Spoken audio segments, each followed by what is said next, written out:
नमस्कार, बहुत स्वागत आप सभी का जी मध्य प्रदेश छत्तीसगढ़ देख रहे हैं आप। मैं हूं आपके साथ कोमल गंगवार। दोपहर के 12 बज रहे हैं और शुरुआत कर रहे हैं दिन दहाड़े की बड़ी खबर के साथ। मथुरा से बड़ी खबर आ रही है। गौ रक्षक बाबा चंद्रशेखर की हत्या के बाद भारी बवाल मचा हुआ है। गुस्साए लोगों ने जमकर हंगामा किया है। प्रदर्शनकारियों का पुलिस पर पथराव भी देखने को मिला है। बेकाबू भीड़ पर पुलिस ने लाठीचार्ज किया है। पथराव में कुछ पुलिसकर्मी घायल हुए हैं। गौ तस्करों पर बाबा की हत्या का आरोप है। सीएम योगी ने इस घटना को संज्ञान में लिया है और अफसरों को कठोर कार्रवाई के आदेश दे दिए हैं और उन्होंने साफ कह दिया है कि दोषियों को बख्शा नहीं जाएगा, कठोर से कठोर कार्रवाई की जाएगी। और गौ तस्करों पर हत्या का आरोप लग रहा है। गाड़ी से कुचलकर फरसा बाबा की हत्या की गई है। गौ तस्करों का पीछा करते वक्त मौत हुई है।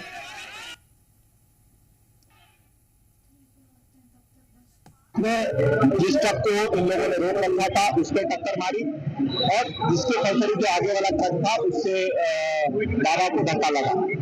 वे चोटिल हुए और उनकी मृत्यु हो गई। उसके बाद बॉडी को कुछ लोगों ने लाकर यहाँ छाता शेरगढ़ रोड वाला जो तिराहा है वहां पे लाके बॉडी को रख के इन लोगों ने जाम लगाया। काफी देर इनसे बातचीत हुई।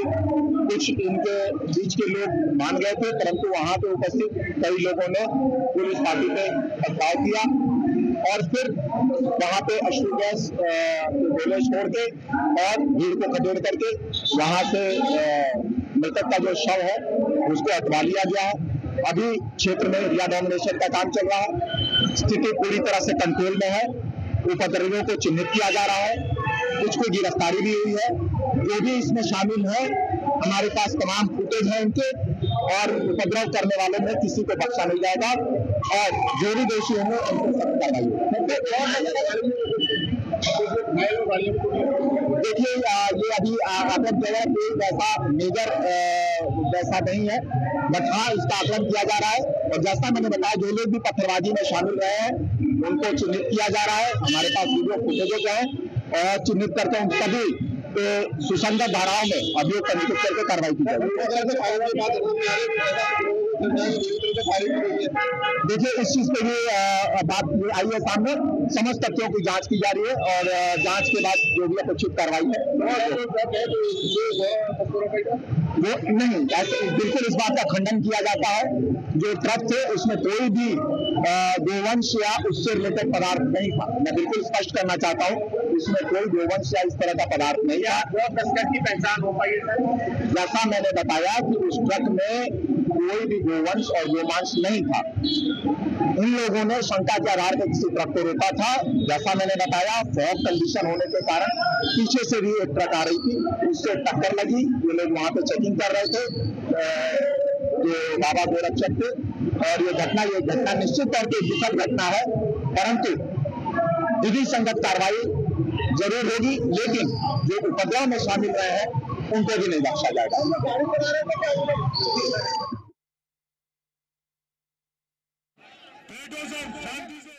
पीछा गौरक्षक बाबा फरसा कर रहे थे।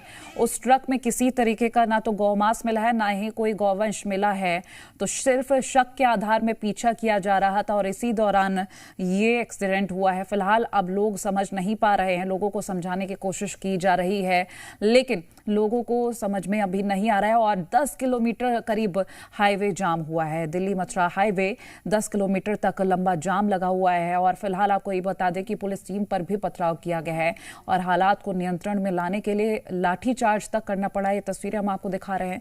पुलिस की गाड़ियों पर पथराव किया गया है और गाड़ियां तोड़ी गई हैं। कई पुलिसकर्मी जख्मी हुए हैं। मथुरा में जो बवाल मचा है उसकी तस्वीरें हम आपको दिखा रहे हैं। ये तस्वीरें पहरे पे गए थे, तस्करों की गाड़ी में टक्कर मार दी। महाराज जी आगे आए थे गाड़ी के। अब यही चाहते हैं इनकाउंटर, तस्करों को इनकाउंटर करो। ये गौरक्षक दल वालों को गुंडे बताते और जो गुंडे इन पे क्यों नहीं पकड़ रहे? ये खुद पकड़ रहे, आप चोरी की मोटरसाइकिल चलाते, सब काम करते, ये क्यों नहीं पकड़ पा रहे? कंट्रोल करने की कोशिश की गई कि फिलहाल जो बाबा हैं फरसे वाले बाबा, वहां उनके शव को यहां पर हटा दिया गया है।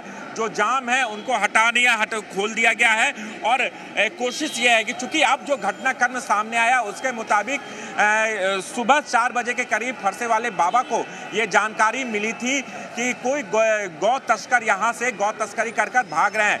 फरसे वाले बाबा अपने 3 साथियों के साथ उस गाड़ी का पीछा कर रहे थे और जहां पर गाड़ी को, ट्रक को रुकवाया गया था, वहां पर ट्रक रुकवाया गया और पीछे से दूसरा जो ट्रक आया था वो उस ट्रक पर हिट किया और इसी दौरान बाबा की मौत हो गई। बाबा की मौत के बाद लोगों ने उनके शव को यहां पर रखकर प्रोटेस्ट किया। जब पुलिस की टीम यहां पर पहुंची तो लोगों ने पुलिस पर पथराव किया गया। कई पुलिस वाले भी इस पूरे घटनाक्रम में घायल हुए। पुलिस वालों ने यहां पर लाठीचार्ज किया, आंसू गैस के गोले छोड़े, उसके बाद भीड़ को तितर-बितर कर लोगों से, स्थानीय लोगों से बातचीत की है। लेकिन अब ये तस्वीर साफ कर दी गई है पुलिस के द्वारा कि वहां पर किसी तरह का गौ तस्कर का कोई नहीं था। गौ तस्करी के शक के आरोप में जो फरसे वाले बाबा हैं उस गाड़ी का पीछा कर रहे थे और चूंकि फरसे वाले बाबा की इस पूरे इलाके में अच्छी पहचान है और पिछले काफी सालों से गौ तस्करी रोकने के लिए उन्होंने काफी काम किया है, इसलिए जैसे ही बाबा की मौत हुई, मौत के बाद स्थानीय लोग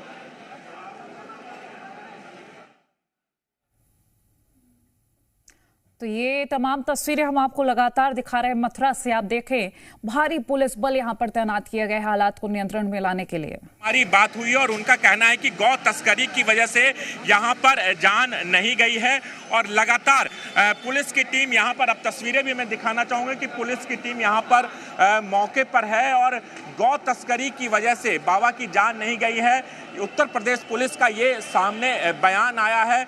डीआईजी शैलेश पांडे ने ये बयान दिया है, जी न्यूज़ से बात करते हुए कहा है कि बाबा गौ तस्करी के शक के आरोप में उस ट्रक का पीछा कर रहे थे। चूंकि कोहरा काफी ज्यादा था इसलिए दूसरा ट्रक उस ट्रक को टक्कर मारा और इसी बीच में बाबा उस ट्रक के चपेट में आ गए और बाबा की मौत हो गई। लेकिन जब लोगों ने बाबा के शव को लाकर यहाँ पर प्रोटेस्ट किया और जब पुलिस की टीम आई तो स्थानीय लोग हैं, जो हिंदू संगठन के लोग हैं, स्थानीय लोगों ने पुलिस पर पथराव कर दिया गया। अब उन लोगों की गिरफ्तारी की जा रही है जिन्होंने उपद्रव मचाया था, जिन्होंने पुलिस पर पथराव किया था, उनकी धरपकड़ की जा रही है, उनकी पहचान की जा रही है ताकि ये क्लियर हो सके कि वाकई में पूरे घटनाक्रम कैसे हुआ था। शैलेश पांडे हैं, उनसे भी बात कर लेते हैं। सर ये बताइए कि अब तक कितने लोगों को गिरफ्तार किया गया जिन्होंने पुलिस पर पथराव किए थे? देखिए अभी इसमें एग्जैक्ट संख्या नहीं बताई जा सकती क्योंकि हमारी टीम अभी लगातार इस पे काम कर रही है, बट हाँ लगभग 4 लोगों को अभी अप्रिहेंड करके उनसे पूछताछ की जा रही है। सर ये जो बाबा की मौत हो गई, ये कहा जाए कि गौ तस्करी के आरोप में नहीं हुआ है, वो सिर्फ शक के आधार पर वहां पर गए थे? जी बिल्कुल, इसको स्पष्ट करना चाहूँगा, जो ट्रक उन्होंने रोका था उसमें कोई भी गोवंश या गोमांस नहीं था, इसीलिए हम इसको नहीं कह सकते हैं कि ये गो तस्करी का ट्रक था। दूसरा जो पीछे से ट्रक मारी उसमें भी किसी तरह का गोवंश या गोमांस नहीं था। चूँकि ये घटना हुई, जो ड्राइवर थे वो ऑलरेडी अप्रिहेंड कर लिए गए हैं। सुबह की घटना में जो भी अपेक्षित विधिक कार्रवाई है वो हो रही है। उसके साथ साथ ये जो उपद्रव की घटना हुई है उसमें भी लोगों को चिन्हित करके अपेक्षित कार्रवाई की। अभी क्या हालात हैं सर? बिल्कुल कंट्रोल में है, हालात बिल्कुल सामान्य है, पर्याप्त फोर्स है, एरिया डोमिनेशन चल रहा है और सुनिश्चित किया जाएगा कि कानून व्यवस्था की कोई समस्या ना हो। सूबे के मुखिया योगी आदित्यनाथ ने पूरे मामले का संज्ञान लिया है, एक रिपोर्ट मांगी है सर। देखिए इसके बारे में अलग से आपको बताइए। तो निश्चित तौर पर आप सुन सकते हैं डीआईजी शैलेश पांडे जो मौके पर मौजूद हैं। तमाम भीड़ को तितर बितर यहाँ पर किया गया है और जो भी लोग यहाँ पर समर्थक थे, बैठे थे, उन्हें यहाँ से खदेड़ दिया गया है। अब बाबा के शव को उनके गांव ले जाया जाएगा और वहीं पर जो आगे की प्रक्रिया है अंतिम संस्कार की, वो प्रक्रिया की जाएगी। लेकिन जिन लोगों ने यहाँ पर पत्थरबाजी की, उपद्रव मचाया, पुलिस पर गाड़ियों के तोड़फोड़ की, उन तमाम लोगों को चिन्हित किया जाएगा। 4 लोगों को हिरासत में भी लेकर पुलिस की टीम पूछताछ कर रही है। लेकिन जिस ट्रक की वजह से बाबा की मौत हो गई उसके ड्राइवर को भी एप्रीहेंड किया गया है, यानी उसे पकड़ा गया है। और जो ये मामला पूरा हुआ, जैसे बताया जा रहा था कि जो फरसे वाले बाबा हैं उनकी मौत गौ तस्कर को रोकने की वजह से हुई है, गौ तस्कर को पकड़ने के लिए गए थे। दरअसल शक के आधार पर उस ट्रक का वो पीछा कर रहे थे और जब वहां पर पहुंचे तो उस ट्रक में किसी भी तरह का गौवंश नहीं मिला। उत्तर प्रदेश की पुलिस की तरफ से ये तस्वीर साफ के लिए तो लगातार ये तस्वीरें हम आपको मथुरा से दिखा रहे हैं। क्या हालात है, नजर बनी रहेगी।